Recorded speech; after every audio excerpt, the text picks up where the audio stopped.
Hello viewers, good morning. Welcome to Tally Lokesh YouTube channel.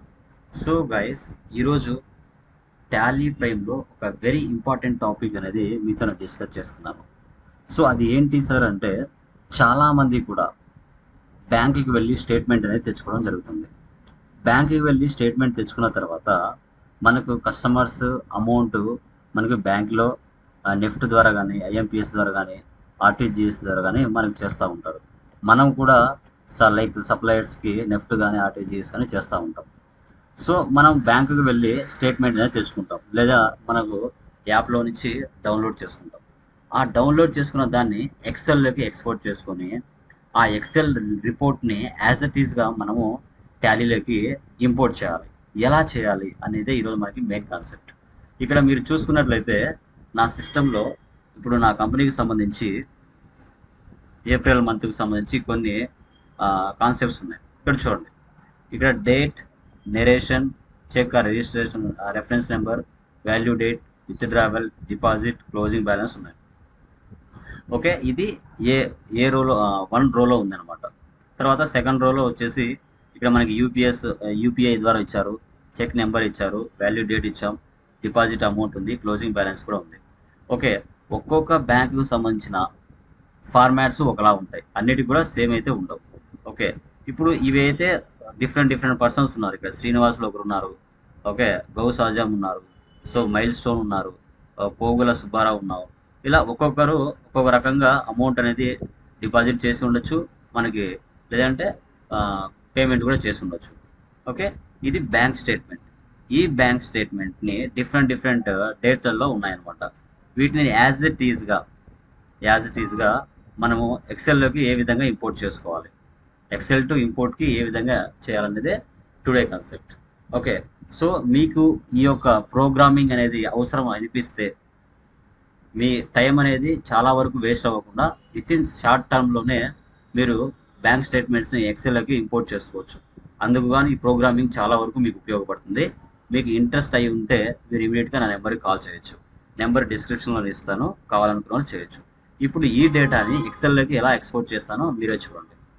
Like XL నుంచి టాలీలోకి ఎలా export చేస్తానో మీరే చూడండి. ఓకే, ఫస్ట్ నేను టాలీ ఓపెన్ చేస్తున్నాను. ఓకే, ఇది నార్మల్ టాలీ, ఇది నా కంప్లీట్ డేటా.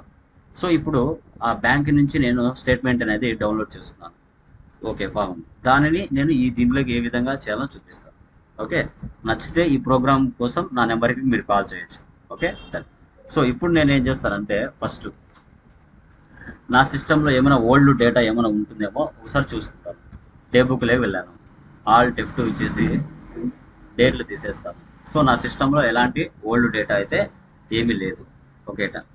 ఓకే, తర్వాత నెక్స్ట్ ఏం చేస్తానంటే, మన అకౌంట్లోకి వేసిన కస్టమర్స్ ఎవరైతే ఉన్నారో వాటిని మనం క్రియేట్ చేసుకోవాలి. ఏమేమి లెడ్జెస్ క్రియేట్ చేసుకోవాలి అంటే, సో ఫస్ట్ చూడండి, నేను ముందే క్రియేట్ చేసుకున్నాను. ఆల్టర్లోకి వెళ్ళి చూపిస్తాను. మీరు రియల్ టైంలో చేస్తున్నప్పుడు క్రియేట్ చేసుకోండి. మీరు కూడా ఆల్టర్లోకి వెళ్ళి లెడ్జెస్లోకి వెళ్తున్నాను. ఇక్కడ హెచ్డిఎఫ్సి బ్యాంక్, నా బ్యాంక్ వచ్చేసి హెచ్డిఎఫ్సి బ్యాంక్ కాబట్టి నా కస్టమర్స్ ఈ బ్యాంకులోకి వాళ్ళు అమౌంట్ సెండ్ చేస్తూ ఉంటారు. ఓకే, సో హెచ్డిఎఫ్సి బ్యాంక్ అని తీసుకున్నాను, బ్యాంక్ అకౌంట్ తీసుకున్నాను. తర్వాత ఇక్కడ చూడండి, update import statement information. Okay, ఆ ప్రోగ్రామింగ్ లింక్ అనేది ఇక్కడ ఇస్తారనమాట. ఇక్కడ అప్డేట్ ఇంపోర్ట్ స్టేట్మెంట్ అన్నాం, దీన్ని ఎస్ చేస్తున్నాను. ఎస్ చేస్తే ఈ విధంగా మనకు చూపిస్తుంది. లొకేషన్ ఆఫ్ ఫోల్డర్ అంటే ఈ ప్రోగ్రామింగ్కి సంబంధించిన లొకేషన్ అనేది నా సిస్టంలో ఎక్కడ పెట్టుకున్నాను నేను, ఇక్కడ ఉంది చూడండి, న్యూ వాల్యూమ్లో PDS demo bank statement import TCP ఇది ఉంది కదా, ఈ పాత్ తీసుకుంటాను, Ctrl+C ఇచ్చి కాపీ చేసుకుంటాను. సో తర్వాత హెచ్డిఎఫ్సి బ్యాంక్ స్టేట్మెంట్ ఉంది కూడా, అది కూడా ఇక్కడ ఇచ్చుకున్నాను. ఓకే, సో ఇది మనకి టీడీఎల్ అంటే ప్రోగ్రామింగ్ అంటాం. సో అది టాలీలోకి తీసుకొచ్చి Ctrl+C కాపీ చేసి Ctrl+V పేస్ట్ చేస్తాను ఇక్కడ. ఓకే, లొకేషన్ ఫైల్ ఇదే కదా ఉండేది ఇక్కడ మనకి, ఈ లొకేషన్ ఫైల్ అయితే చూపిస్తుంది. సో ఈ లొకేషన్ ఫైల్ మీకు అక్కడ షో చేస్తుంది. ఓకే, అది ఇక్కడ ఇచ్చాను, ఎంటర్. సో తర్వాత ఎక్సెల్ షీట్లో మనకి ఒక్కొక్క షీట్లో ఒక నేమ్ ఉంటుందండి. నాకు ఎక్సెల్ షీట్లో ఏముంది, ఇక్కడ నేము టేబుల్ 1 ఉంది. నెక్స్ట్ షీట్ తీసుకుంటే టేబుల్ 2, లేదంటే షీట్ 1, షీట్ 2 అలాగే ఉండొచ్చు. మనకి దీంట్లో ఎలా ఉందో దాని ప్రకారంగా ఇక్కడ తీసుకోవాలి, table 1. Okay, next includes header info అంటే ఇది ఎస్ చేసుకోవాలి. స్టార్టింగ్ రో నెంబర్ ఎంత ఉంది ఇక్కడ అంటే 2 నుంచే కదా స్టార్ట్ అయింది, కాబట్టి ఇక్కడ 2 తీసుకున్నాను. డెబిట్ అండ్ క్రెడిట్ సైడ్ అన్నారు. డబుల్ ఎంట్రీ మోడ్లో మనం యూజ్ చేస్తాం, సింగిల్ ఎంట్రీ మోడ్ యూజ్ చేయం కాబట్టి డబుల్ ఎంట్రీ మోడ్ తీసుకోవాలి. తర్వాత డేట్ కాలం ఏ, నెరేషన్ కాలం బి, చెక్ నెంబర్ కాలం సి. అదే కదా ఉండేది ఇక్కడ చూడండి. నెరేషన్ బిలో ఉంది, చెక్ రెఫరెన్స్ నెంబర్ సిలో ఉంది, వాల్యూ డేట్ డిలో ఉంది, విత్డ్రావల్ ఈలో ఉంది, డిపాజిట్ ఎఫ్లో ఉంది, క్లోజింగ్ బ్యాలెన్స్ జీలో ఉంది. అవే ఇక్కడ ఇచ్చాను వరుసగా. ఓకే, తర్వాత ఎంటర్ ఇస్తున్నాను. ఎంటర్. ఒకసారి మన బ్యాంక్ డీటెయిల్స్ ఏదైతే ఉందో దాన్ని మనం క్రియేట్ చేసుకోవాలి. ఓకే, క్రియేట్ చేసుకున్న తర్వాత మన కస్టమర్ ఎవరైతే ఉన్నారో వాళ్ళది ఒక పేరు తీసుకున్నాను, పోగుల సుబ్బారెడ్డి. సో సండ్రీ డెబ్టర్స్, ఆ కస్టమర్ డీటెయిల్స్ ఒకరిది క్రియేట్ చేసుకున్నాను. మీకు రియల్ టైంలో ఎంతమంది ఉంటే అంతమంది చేసుకోవాలి. తర్వాత ఒక సస్పెన్స్ అకౌంట్స్ అనే ఒకటి చేసుకున్నాను. సస్పెన్స్ అకౌంట్ అండర్లో తీసుకున్నాను. Okay, done. Escape. Okay, escape ఇచ్చిన తర్వాత ఎప్పుడైతే నువ్వు నీ యొక్క ప్రోగ్రామ్ టీడీఎల్ని టాలీలో మీరు ఇంపోర్ట్ చేస్తూనే ఇక్కడ డిస్ప్లే మోర్ రిపోర్ట్స్ కింద ఇంపోర్ట్ బ్యాంక్ స్టేట్మెంట్ క్లియరెన్స్ అని 2 ఆప్షన్స్ కొత్తగా జనరేట్ అవుతాయి. ఓకే, ఇప్పుడు నేను ఇంపోర్ట్ బ్యాంక్ స్టేట్మెంట్లోకి వెళ్తున్నాను. ఇక్కడ నా బ్యాంక్ నేమ్ హెచ్డిఎఫ్సి కాబట్టి హెచ్డిఎఫ్సి బ్యాంక్ తీసుకున్నా. తర్వాత లొకేషన్ ఆఫ్ ఫోల్డర్ వచ్చేసి ఇంతకుముందు నేను కాపీ ఏదైతే చేసుకున్నా అదే ఇక్కడ నేను పేస్ట్ చేసుకున్నాను. Location file name HDFC bank స్టేట్మెంటే కాబట్టి అదే తీసుకున్నా. Okay, import ledgers yes or no అంటే ఎస్ ఇవ్వాలి. చూసారా, మొత్తం యాజ్ ఇట్ ఈస్గా ఇంపోర్ట్ అవ్వడం జరిగాయి. ఓకే, అయ్యాయా లేదు సార్ అంటే ఇంతకుముందు ఇక్కడ నో వోచర్స్ ఉన్నాయి. ఇప్పుడు చూడండి ఆటోమేటిక్గా డేట్ వచ్చేసింది. కావాలంటే ఇక్కడ డే బుక్లోకి వెళ్ళి మీరు చెక్ చేయొచ్చు. ఆల్ట్ F2 వచ్చేసి డేట్లు తీసేయండి, ఆటోమేటిక్గా వచ్చి సస్పెన్స్ అకౌంట్లో అన్ని పడ్డాయి. చూడండి రిసిప్ట్స్ పేమెంట్స్ ఉంటాయి. పేమెంట్స్ రిసిప్ట్స్లో వచ్చి డేటా పడిపోతుంది. ఓకే, ఇక్కడ అన్నీ కూడా బ్యాంక్ నేమ్ రాకుండా సస్పెన్స్ అకౌంట్ అని తీసుకుంటుంది. దీన్ని మళ్ళీ మనం మార్చుకోవాలి, ఎలా అనేది నేను చూపిస్తాను. Okay, so done. Okay, so తర్వాత బ్యాక్ వచ్చేయండి. బ్యాక్ వచ్చిన తర్వాత ఇక్కడ బ్యాంక్ స్టేట్మెంట్ క్లియరెన్స్లోకి వెళ్ళండి. Bank statement clearance. ఓకే, వెళ్ళిన తర్వాత ఇక్కడ సస్పెన్స్ అకౌంట్ ఓపెన్ చేయండి. Suspense account open. చూసారా, ఆటోమేటిక్గా సస్పెన్స్ అకౌంట్ ఓపెన్ చేస్తేనే ఏ సస్పెన్స్ అకౌంట్ కింద బ్యాంక్ ట్రాన్సాక్షన్స్ ఏవి జరిగాయో అవన్నీ ఇక్కడ షో చేస్తాయి. ఓకే, సో చేసిన తర్వాత నెక్స్ట్ తర్వాత నెరేషన్లోకి వెళ్ళండి. నెరేషన్. సో నెరేషన్లోకి వెళ్ళి దీంట్లో డిఫరెంట్ పర్సన్స్ ఉన్నారు. సో పోగుల ఉన్నారు, అయాన్ సాఫ్ట్వేర్ ఉంది, తర్వాత మహాలక్ష్మి ఉంది, ఇలా చాలా రకాలు ఉన్నాయి. నేను ఒక పర్సన్ తీసుకుంటున్నాను. ఒక పర్సన్ ఇక్కడ పోగుల సుబ్బారెడ్డి 2 ఉన్నాయి కదా, దీంట్లో పోగుల సుబ్బారెడ్డి సంబంధించిన ఇంత డేటాలోంచి వాళ్ళది మాత్రమే నేను ఆర్డర్ చేసుకుంటాను. నెరేషన్ ఫిల్టర్లోకి వెళ్ళి ఇక్కడ పోగుల అని టైప్ చేస్తాను. వాళ్ళందరి డేటా నాకు అవసరం లేదు. దాంట్లో ఈ పర్సన్ మాత్రం డేటా తీసుకుంటున్నాను. చూసారా, ఒక 10 ట్రాన్సాక్షన్స్లలో ఈ పోగులకు సంబంధించిన 2 ట్రాన్సాక్షన్స్ ఏవైతే ఉన్నాయో అవి మాత్రమే మీకు షో అయినాయి అనమాట. ఓకే, షో అయిన తర్వాత నెక్స్ట్ చూడండి, ఫిల్టర్ చేసామా. ఓకే, సో తర్వాత డేటా సెలెక్ట్ చేయండి, కంట్రోల్ స్పేస్ బార్ ఇస్తే డేటా సెలెక్ట్ అవుతుంది. అయిన తర్వాత ఇక్కడ రీప్లేస్ లెడ్జర్ ఉంటుంది. Replace ledger.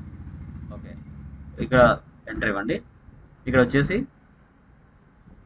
ఓకే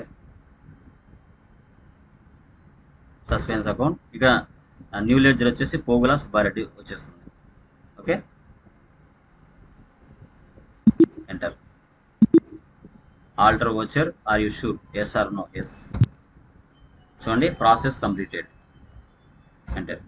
ఓకే, ఇక్కడ ఉన్న డేటా ఏమైపోయింది, ఇక్కడ నుంచి కనిపించలేదు చూడండి. ఓకే, వెళ్ళిపోయింది అనమాట. ఒకసారి వెళ్ళి డే బుక్లో వెళ్ళండి. ఓకే, డే బుక్లోకి వెళ్ళి ఇక్కడ ఆల్ట్ F2 ఇచ్చేస్తే డేటా అంతా వచ్చేస్తుంది. లేదు మళ్ళీ కావాలంటే ఆల్టర్లోకి వెళ్ళి పోగులని సెలెక్ట్ చేసుకోవచ్చు ఒకసారి చూడడానికి.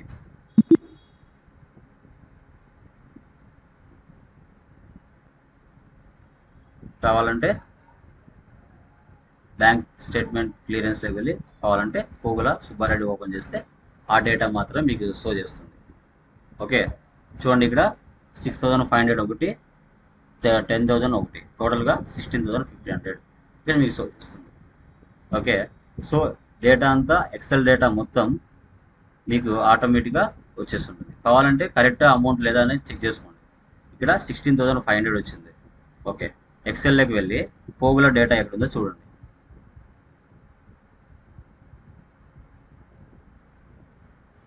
ఇక్కడ చూడండి,